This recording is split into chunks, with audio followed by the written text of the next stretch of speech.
your Lord knows I don't was it remember. your ice story? It's Nah, been so long. we had moved. We had It's moved been together. so long. This is why, like, hold on, like, you were like, I was like, God damn. I was like, what are you wanting to say? And he's like, all I hear is noise in the background. And I'm like, what is happening? Oh my gosh. Oh, I'm okay. Hey, welcome to episode 6 This is of like like another lifetime away. It was. Hot Greasy Hot Dogs. What? Ah, man, I had a hellified, like, late night dinner snack before you showed up. I had Mm, a pack of ramen dry uh, I've had with some cheese, many of with some those. cheese. With some, Mm, you know, with a nice hard cold or cheese. melted? Hard cheese. Oh, oh Yeah. boy. Room temp Yeah. hard cheese. Uh, what was the other thing? Oh, I guess that was it. And I had a pudding cup for dessert. Hmm. Sugar free pudding cup because it was in the house, and I try not to eat a lot of sugar. I try to eat sugar free things so I can eat other things that aren't sugar free. Yeah, that's how you do it. What the fuck was I finna say? Shit, what was you talking about? Talking about something. God damn, fuck it, never mind. Yeah, we were in the middle of a story, and then you just got You real stopped, loud. and then you told me to stop talking. Okay, so we're Yeah. going this way. But I gotta tell Don't you, worry, it'll come back to it you. ain't. It's gone. Oh, it is gone. It is gone. It's crazy. It left both of us. Okay, so we came this way, and we went up there because there was something up there, and then we're going down here. Oh. I know I have to tell you about this dream I had that will leave you befuddled. Are you ready to be befuddled? Well, get to Are you, fuddling. and then this is also I don't know, I don't know. I think I'm on like this episode because I want this episode to be entitled, "Rest in Peace, Sean Locke," because I kind of just God, fucking damn it. Yeah, the timing on that is just awful. Um, yeah, we kind of just discovered him. At least, at the very least, I know I did. And yeah, he was secretly battling lung cancer. And I have officially You know been. what? That's how you know. That's how you know he was one of the good ones. I don't know what that means. Because it was a secret. He wasn't putting all of his information out there to court sympathy from the people. He was fighting the fight in private. All right. He didn't want all the people in his business. He's a good guy. Okay. Yeah. At least that's how I sees it. How you sees it. Oh, I don't have. You don't sees it. I think it's just because he's British, and like nobody knew who the hell he was, so it didn't matter. So he was just like, and not to mention he was an older man. He was in his 50s. No, it wasn't. You, what do you mean? Actually, You mean America wise? most You mean British America wise? Yeah, because there was. was great mourning in the British comedy community, and well, the entertainment community. Oh no! I just want y'all to real quick. Rest in peace, Sean Locke. But if you get an opportunity to watch anything Ricky Gervais is in, do that shit. Because the episode of Family Guy came on the night that he's in, where he Oh plays Lord, the dolphin. the dolphin. And That's man, such a ridiculous there are thing. parts. The reason it's funny, it's not funny. Like it's not. Why do I get experience from breaking boards? I can't open this because it's gold. Midas Link like touched it. It's gold, and I will be. Mm. And if I'm not mistaken, there's a trophy. Hold on, give me a second. I'll go double check. I think there's a trophy for trying to open that chest for a certain amount of time. You know why Midas was so angry and ornery? Yeah, because he couldn't jack off. Yeah. Was I supposed to not know? Attempt to open the golden chest for 30 seconds. Yeah. Look, this is a conversation to let people that are listening out there who might not know. How do I get back to it? Hold on. Okay. But yeah, real shit. If you get an opportunity to just experience like good Ricky Gervais, not his stand-up, exactly. Like, try to find something that he's in. You stomped all over this memorial situation for I'm not. Sean and just went straight to Gervais. No, just listen now. Be quiet and hush. Hush and listen. What? If I'm hushing, what's the point of me being here? I ain't about to just sit here and listen to you get mad at a game. Not this one. I ain't Mark. No, Mark would definitely. He would just sit here and listen to you. He would just sit here. Like, I ain't gonna be mad at this one. This is the one. This is my fucking asshole. Okay, that's apparently your butthole's the one. Hey, you heard it first. You don't butthole's the one. You don't know how. Everybody penetrate. You don't have a clue how factual it might be.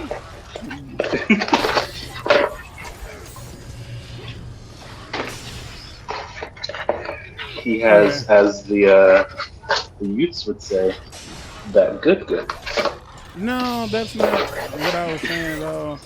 But I appreciate the fact that you thought it was necessary to say that out loud. You know how old that phrase is? Like, that phrase is old. Yes, and then I said the youths would say.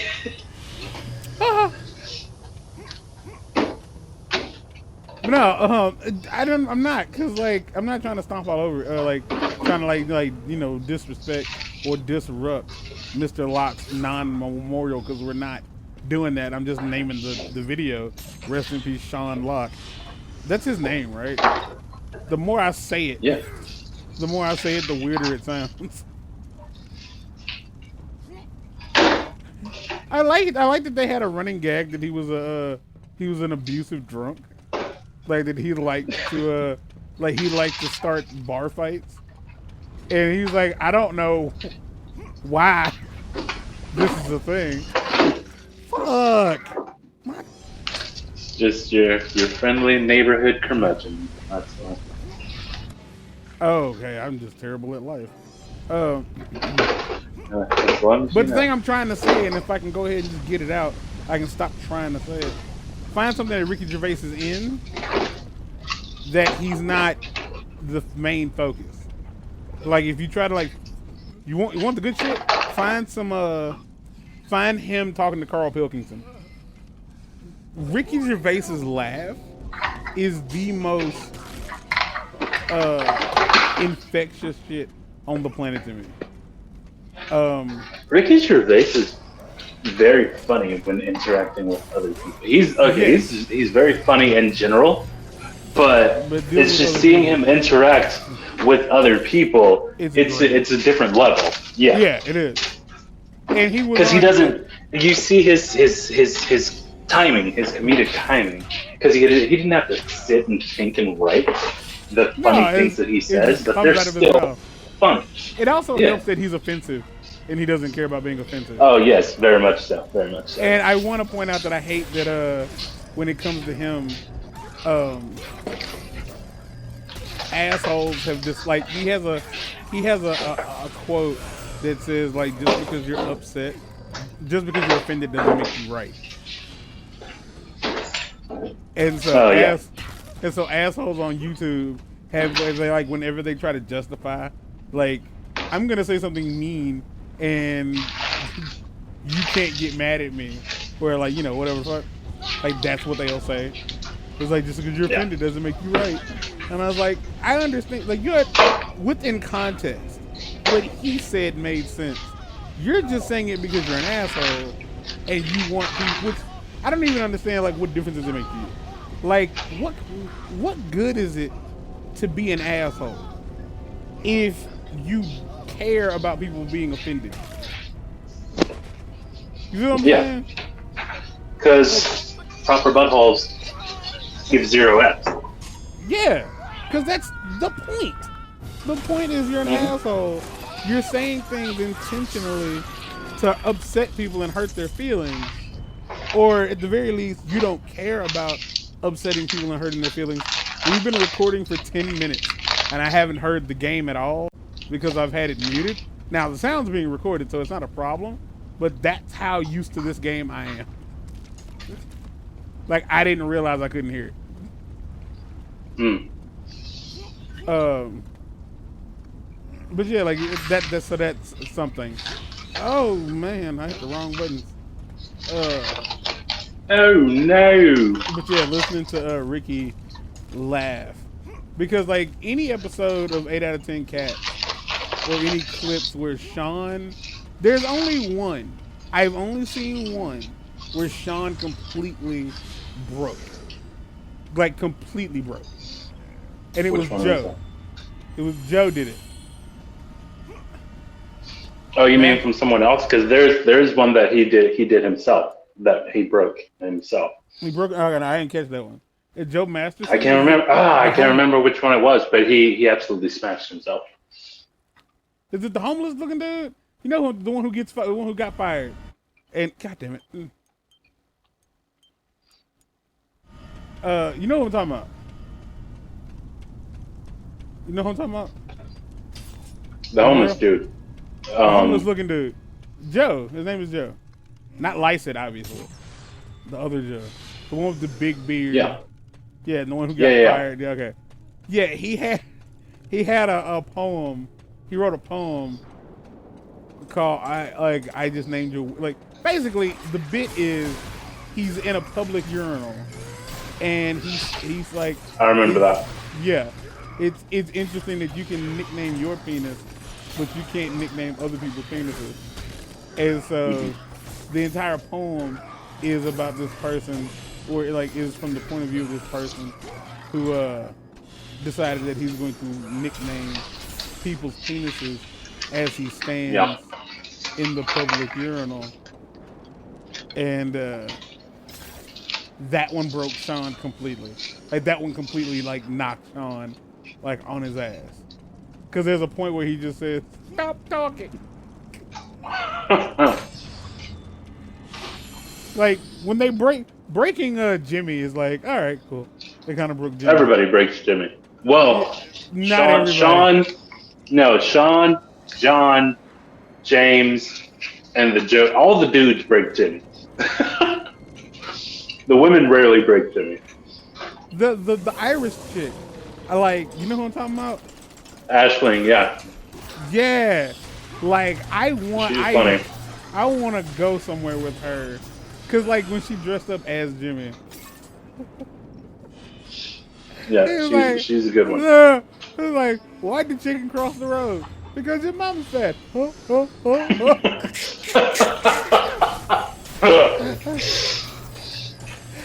like the other women, like I rarely see any great clips of Roisin. I've seen Sarah. I don't ever see any clips of Sarah. Like, it's really weird because I think Sarah is really funny, but I think she's hilarious. She's funny in a very specific kind of way. Like she's so deadpan and it's ridiculous, but it's so funny. Sarah Millican, for anybody wondering who the fuck Sarah is, like, good luck trying to look that up. Sarah Molasses?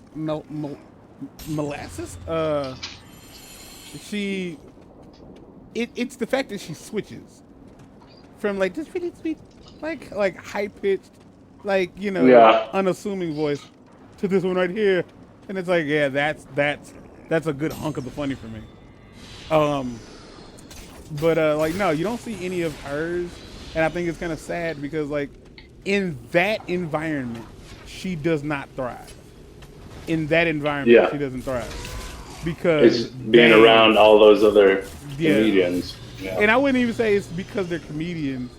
It's because they're, I want to say, rogue comedians. Because even Joe. Dude, that is the perfect word for everybody that goes on that show. Rogue. That's so perfect. Because as funny as I think Joe is, Lysett, Like he can't. Like when he's on, it's like nah. It's kind of like Who's Line. It's kind of like watching Who's Line and having a guest celebrity, like when Whoopi Goldberg was on. Still funny, still great, and I've seen her do stand up. I think Whoopi Goldberg's actually factually funny. Yeah, but they're just out of their element. You're on the show with people who kind of almost only do this show. And it's like, okay, so you're weird. And it's that. It's a whole lot of that. It's yeah. Sarah's been on. The dude from have you seen Shaun of the Dead, right? No. Hold on. The harbor of Atlantis, home to the greatest armada in the lands of Greece. It is renowned as a center for trade, knowledge, and progress throughout the world. Man, killed it. Knocked that sentence out of the park. Well, Shaun of the Dead. There's the black dude. No. No. Sean's roommate. So you might have seen this clip, but the clip is it's Jimmy asking like this dude in a black shirt, like, so what's your favorite something? And he goes, well, Jimmy, personally, I don't think that's any of your business. Like that's the bit. And when I say, and like people don't understand dry humor,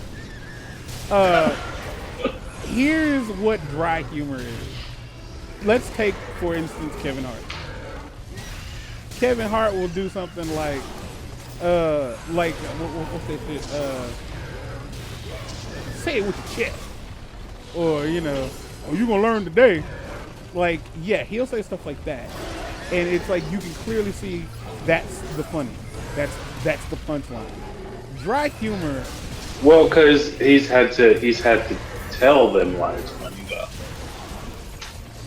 What do you mean?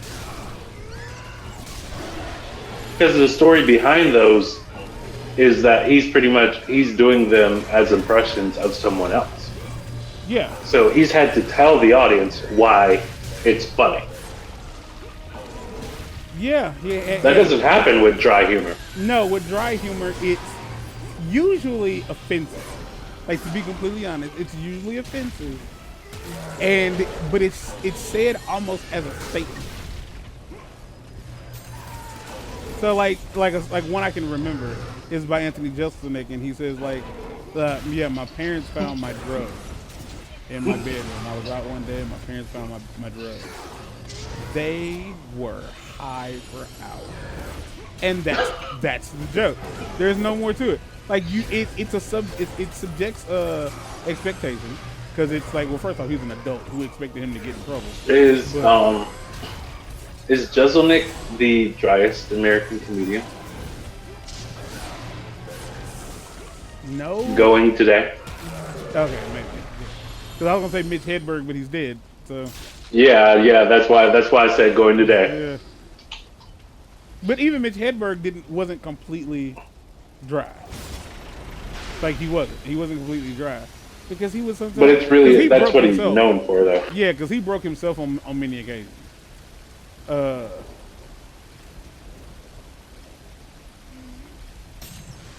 like Sean wasn't necessarily dry. Like, because I've actually watched Sean do stand up. He's very goofy. And he's incredibly weird, and he embraces his weird. Lord, does he embrace his weird. And like Jimmy, on the other hand, is 100% dry as all get out. Sarah is also sort of mostly dry. Joe would be dry if he wasn't so gosh darn flamboyant. Joe is outrageous. Yeah. James. A-caster? Did you? James. Hold on. Have you seen his bit? Have you seen his bit about how he introduces himself at a party? I'm James A-caster, yes. And you are mad. I'm James A-caster. I'm James A-caster. I'm James A-caster. Like, he did the whole thing with a straight face. He did the whole thing with a straight face. See, the thing I've wondered about that bit is, like, was it on the spot? It couldn't have been. I refuse to allow him to say it is. Like no. Like I feel like it was on the spot. I honestly feel like it was on the spot. If it was on the spot, he definitely has autism. Because that means his mind was somewhere else. His mind was 100% somewhere else. Dude, no, it definitely is. I watched an entire episode.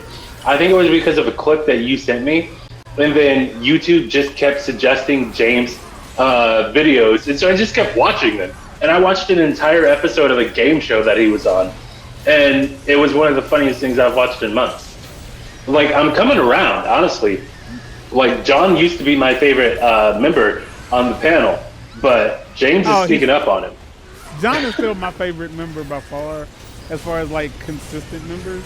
Like, because I relate to John, and it upsets nobody quote unquote takes the piss out of himself more than John. Then again, he doesn't have a choice, because there's even one bit where because if he doesn't, they will. He's like normally, like when you introduce somebody, you make fun of them, but like you make like every single one, like in that one episode, every person that Jimmy introduced, it somehow came back around to John.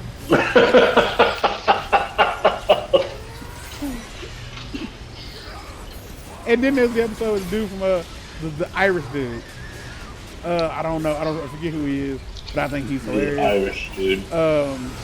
He ended up on John's team, but he didn't expect to be on John's team. And he had brought his mascot, and his mascot was exclusively to mess with John. And he just didn't know John was going to be on his team.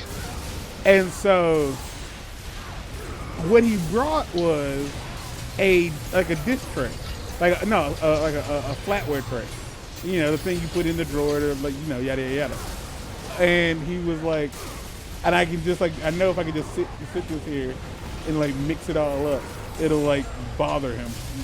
And so like John took it and starts putting the things in order. And he was like, yeah. And so, cause like he literally is like, this is something to do. And so while they're talking, he like organizes the flatware. And when it's done, he's like, yeah, but see, the thing is, I know that now I can just move one of these and you'll go completely mental. And so he does. He's like, watch me go completely mental. And he reaches over and he puts it back. And as he's doing it, the dude just moves another one. And you can see that his anxiety like actually releases itself because he starts fighting of it. He's like, stop, just sit. And then in the process of that, dude, my old roommate did that crap to me because he knew it would drive me crazy. Every time he would unload the dishwasher, he would swap the place of the forks and the spoons. So each time I would go, it would be in a different place. And he did it for 9 months until it got to me. And he was like, I've been waiting.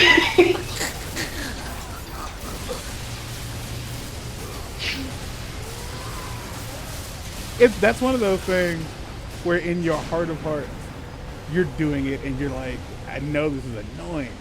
Come on, like, give me something. Come on.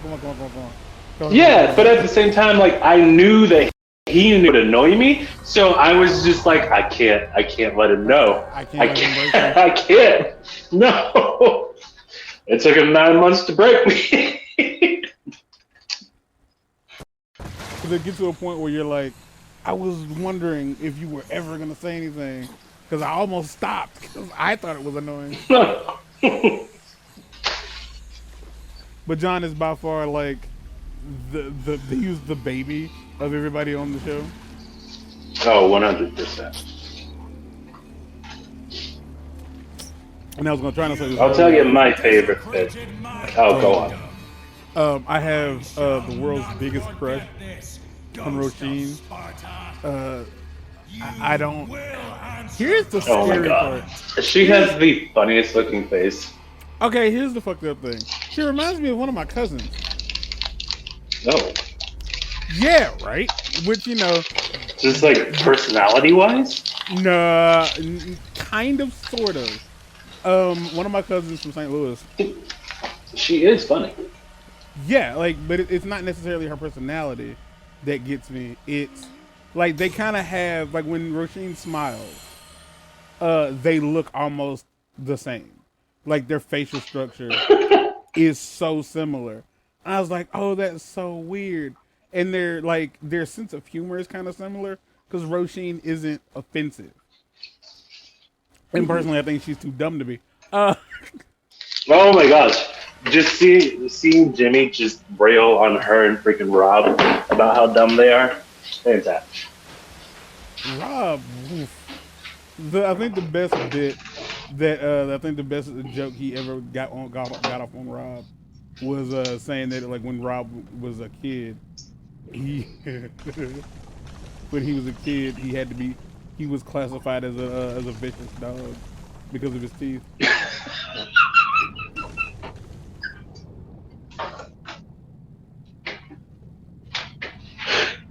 Which is only funny if you've seen Rob. Rob's face. Lord Poseidon, the god of the seas, took dominion over the oceans when the Olympians ascended to power. The kingdom of Atlantis was erected in his honor by his followers and the many statues built in his image. Around the city were constructed that might have been part of the last sentence, as an integral part of the structure and mechanisms of Atlantis itself.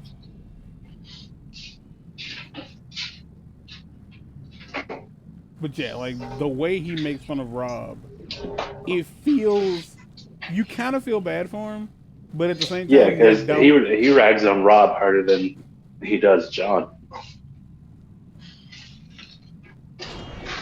But I mean, Rob's teeth, man. Okay. Here's the thing. His face, he just deserves it.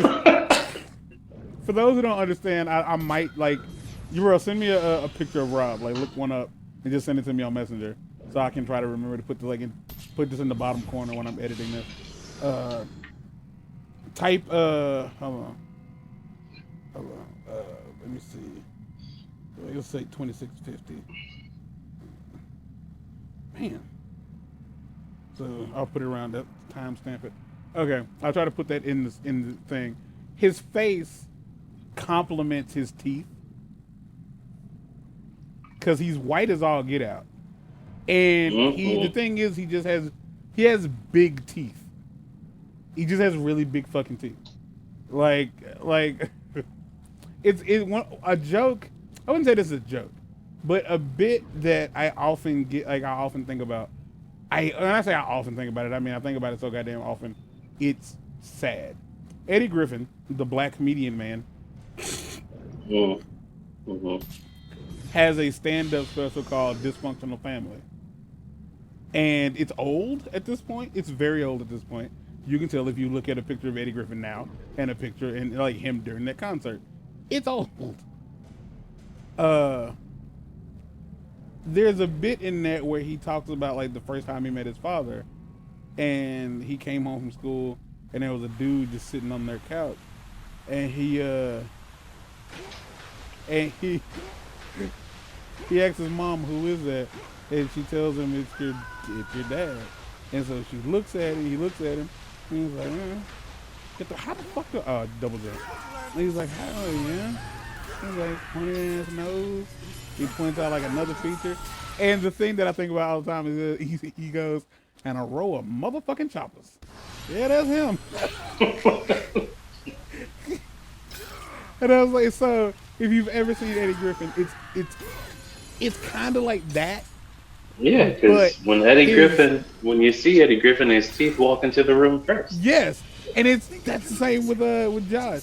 Oh, whatever the fuck his name is, I forgot. Like it's the same because it's almost like his lips can't close over his teeth.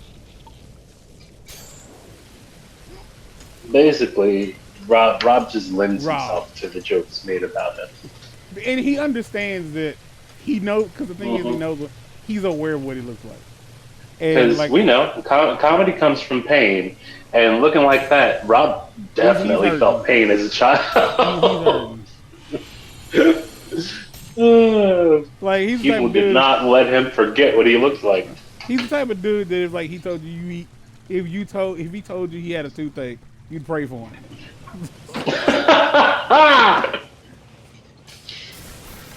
Why are we railing on the dude? We don't even know it.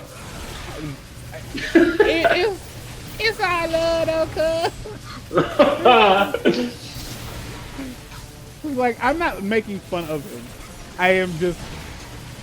All right, I'm making fun of him a little bit, but we're alerting the peoples. yes, like I'm just saying that he is definitely. He's got big ass teeth. And how many people do you know got big ass teeth? Like, how many celebrities do you know that straight up have big fucking teeth? Roman Reigns. Well, he got big teeth. Natural. Yeah, natural big teeth though. As Eddie Griffin. Steve Harvey. Steve Harvey got big teeth. Oh, Lord have mercy. Yeah, Steve Harvey's whole his whole top row is just his mouth. Yeah, he got them chiclets. Yeah, if y'all ever seen the Wild Thornberries, like we're talking Nigel Thornberry status, like when it comes to the teeth, and I got janky teeth. Like I'm not like here to make fun of people. Like I got like pristine, normal man-sized teeth. Like my I could eat corn through a picket fence. Like I ain't the one to talk shit. It was like okay. It was like you can just go over. Picket fences are usually short. You can just have somebody hand it over the fence to you. You know. You gotta get that desperate. I can get. I can. I'm just saying. I'm talented in certain ways. There he goes again. Eating fucking corn through. I can see the top of his head. I could give him the corn. Why? Who's feeding him the corn through the fence? Like at this point, it's not even his fault.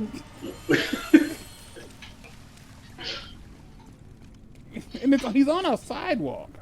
He had to go around the fence to eat the corn through the fence. He didn't even go around. He stepped over it. Oh man. Oh, my face hurts. Okay. Oh man. Like I can't really think of like as far as like a Sean Lockbit goes.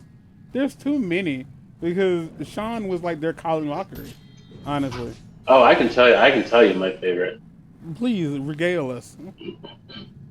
It's the one with the card. Okay, actually, I love the carrot. I love the carrot bit. Oh, that made I love the carrot bit. The carrot bits. I love the carrot like bit. I like to point. No. I like to point out that he straight up told John straight up told him it's like if he doesn't have the carrot, he's a genius. Because it wasn't. He didn't like partially play it out. He from the start he knew what this was about, and he knew how to play it. He knew exactly how to play him. And it was the most magnificent thing. Like, it was just so good. It was so fucking good. Yeah. And he but did it again. Besides, yeah, he got it twice. And then besides the carrot bit, it's the card. The card? Yeah, the one where he pulls the the old Johnny Carson. He's got the one word at some point when they do the words. He's written the word down. It was like and then it was the Christmas card. Yeah, dude, like I've seen it multiple times and it gets me every time because it's just genius. Somewhere my neighbors have a card with this word. It says beam rolls on it. Oh my gosh. Oh my gosh. What was it? It was like she opened and says, "Oh, it has Santa on it," and he immediately went, "Oh." It was something like, "Dear Jim and Diane, you tossers."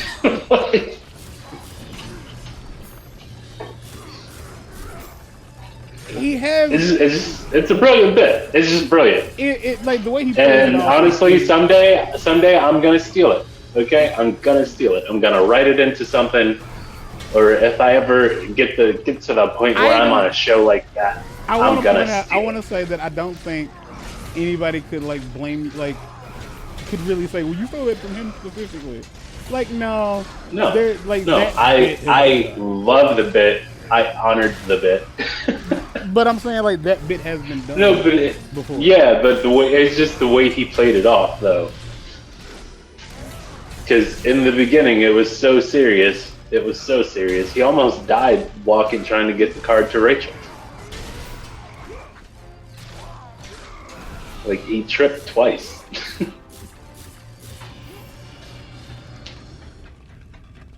Oh man, I actually watched like some other videos of him, like with other videos with him in them, and like I think it was his tribute video on the YouTube channel, and you can hear in his voice, like as time passes, that like his voice, like he's weaker, like he's getting a little weaker. Man, and I feel like he most likely had like people go like, "Are you okay? Like you sound like you might be sick." And he's probably I mean, because you could see it, like he rapidly aged in the videos. Hold on.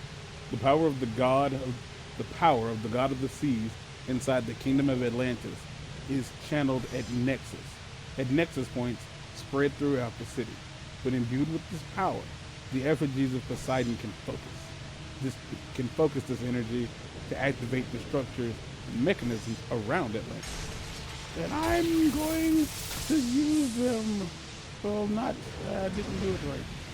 Oh, schmibbledy bop. A bibbidi-bibbidi-dum. Bibbidi-bibbidi-doo. And that's how they do it on Broadway. Oh, but yeah, Sean, you were one of a kind, and why couldn't it have been Jimmy? Oh, you leave? Oh no! I saw the video. Did you see? Because it actually, I guess because I've been watching so many of these videos, it actually came up on and I guess because you sent me the thing. But when I scrolled on Facebook, Ashlyn's tribute to him came up, and like it was the first thing I'd ever seen from her. And at the end of it, she wrote, as Sean said, "You can't write tears, Jimmy." And then I literally saw like that bit today, and they asked him like what would he want his obituary to say, and he was like, "Doesn't matter, I'd be dead." And then he goes, "Well, wait, I would want it to say, no,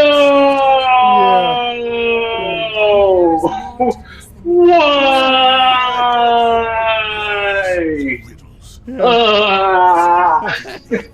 Because you can't write tears, Jimmy. I will save my brother, and you. And that was Sean Locke. Damn, man, he was a good one. He was a good one. I mean, I had him for a few months. You had him for the past few weeks. Like I had him for about a month. Yes, but they were good times. Yeah. And to be fair, like I'm discovering him through YouTube, so I still got a ways to go to really like. I mean, same. I have only experienced like a few of those people before I saw this show. Of course, I knew Jimmy Carr. Yeah. Sometimes Michael McIntyre is there. I knew him. I actually did know Sarah Millican before. Who else? Like, I didn't know John. I didn't know James. Didn't know Sean. Yeah, the only person definitely didn't know Rob. The only people I knew beforehand were, I only met Sarah. I'm pretty sure I discovered Sarah.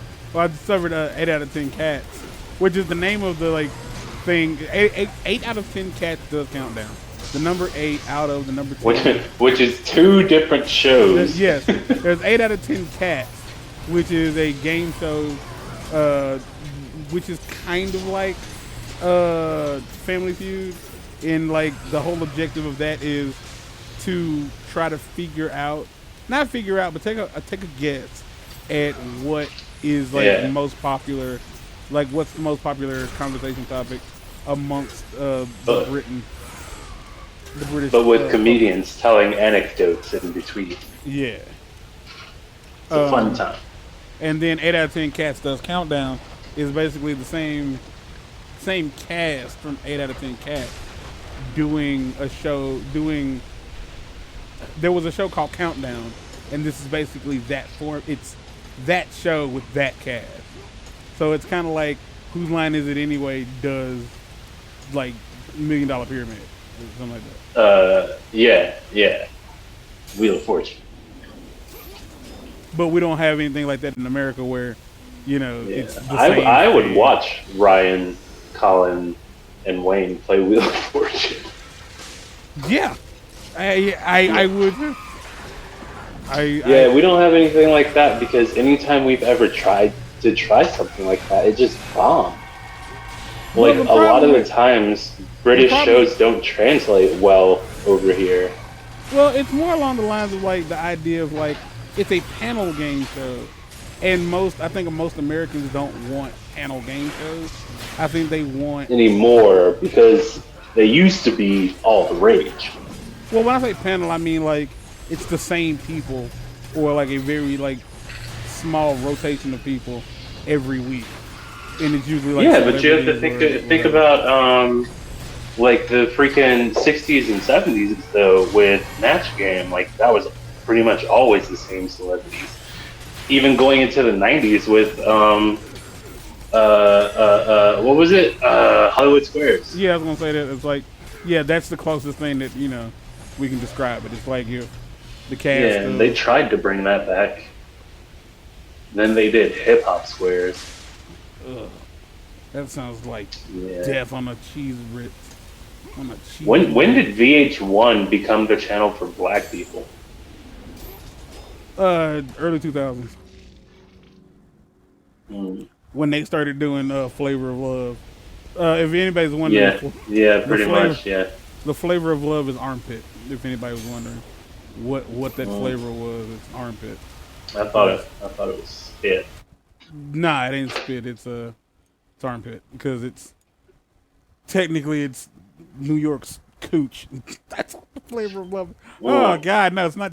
The weird thing about that show was like he did that to find him a new girlfriend, and at the end of that show, he started fucking with Bridget Nielsen. Because Bridget, no. Flavor of Love was because she dumped him. You sure? They were together before that because they did Surreal Life. Mm-hmm. And then they had that weird freak combination, and then after that they did the show together. Brigitte and Flav. I can't remember what it was called. Brigitte and Flav, most likely, or Strange Love. No, it was like Brigitte. Yes, it was. I think it was Strange Love. Yeah, and then that's how they got Flavor of Love. All right, we're gonna stop here. It was Strange Love. Yeah, because this is upsetting. All of this is just upsetting. Until next time, stay safe. Wash them hands. She called him Floofy, not Floofy. That is 100%. That was so weird. That is 100%. I'm a drug addict statement. That is a. Oh yeah. Because the fuck, what is biting my back?